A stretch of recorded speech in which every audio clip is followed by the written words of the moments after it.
The trajectory of the world would have been a lot different had she been on this planet, because she was an opinion leader. She was one of those people that if she did something first, everyone followed suit. So yeah, she was just building herself as a brand, So again, the trajectory of the world would have been a lot different because she was a very forward thinker. That was Damon Dash speaking about Aaliyah 20 years after her death on August 25th, 2001. Dash was in a relationship with the 22-year-old singer when she was one of 8 passengers who died in a plane crash after shooting a music video in the Bahamas. The plane was destined for Miami, but it crashed less than a minute after takeoff in the Bahamas. For nearly 2 decades, the reason behind Aaliyah's fateful decision to board an overloaded plane, despite her well-known fear of flying and the availability of a chartered jet the next day, has remained a haunting mystery since the crash that claimed her life. The plane, just after taking off for Florida in perfect weather, suddenly plummeted to the ground. Investigators now saying one of the engines apparently failed. Along with 8 passengers, Aaliyah, a young Brooklyn native and a talented singer and actress. The interesting twist to this is that the R&B singer didn't want to get on the doomed plane, but she was carried on board unconscious after being given a sedative. The New York Times uncovered that the little plane had packed several hundred pounds beyond its authorized weight limit, leading to a lopsided weight distribution that made it tough to maneuver mid-flight. Meanwhile, the pilot had reportedly faked his license and was under the influence of alcohol and cocaine at the time of the accident also. A somber procession reminiscent of the funeral for Princess Diana, who was also killed in a tragic accident exactly 4 years ago today. And just as the British royals mourned the loss of Diana, the royalty of African-American entertainment gathered on this day to remember the R&B princess Aaliyah. On the day the plane crash happened, a Bahamian boy named Kingsley Russell, who was only 13 at the time, was with the star as his stepmother drove her team to the airport for her return flight back to the US. Russell got to work with Aaliyah's entourage as her team's baggage carrier thanks to his aunt, Annie Russell, who ran a small hospitality business on the island. As a teenager, Russell recalls that the singer took one look at the plane bound for the mainland and refused to board, opting instead to sleep in the cab his stepmother was driving, telling her team she had a headache.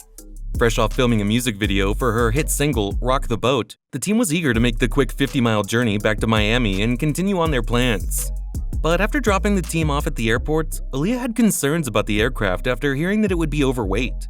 Feeling a little under the weather and suffering from a headache, she decided to spend time in the back of the cab with the air conditioning, leaving her crew to sort the problems out. Later, as the story goes, a member of Aaliyah's entourage returned to check on her after she expressed her reservations about the plane. Aaliyah is said to have repeated her concerns about getting on the plane, at which point she was handed a sleeping pill and fell into a deep sleep. Russell headed back inside the airport while the star dozed in the back of the taxi. Upon entering the terminal, he saw people bickering and arguing over the weight problems and the subsequent delays that were being caused. The airport staff and Aaliyah had the common sense that the plane was overweight.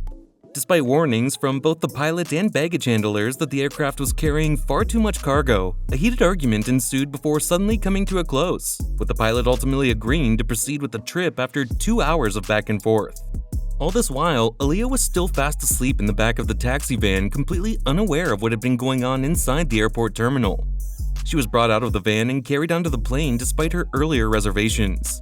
She was still knocked out from whatever pill she had been given.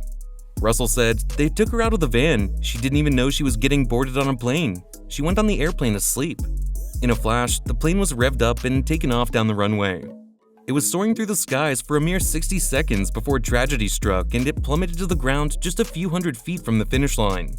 Despite a few survivors, including Aaliyah's bodyguard and hairstylist, fate was not on their side and they all perished within hours.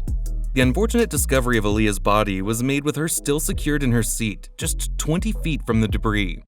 The autopsy revealed a devastating outcome, with severe head trauma and severe burns leaving survival impossible. After 20 years, fans can now finally say that Aaliyah didn't want to get on the plane. The fact that she was so adamant, staying in the cab, refusing, these are things we never knew. This didn't have to happen. She should still be here, and I think that's the saddest part about it. She deserved better. What do you think would have happened if Aaliyah had not been drugged and moved into the airplane? Would she have ever agreed to get on the plane? Let us know your thoughts in the comments.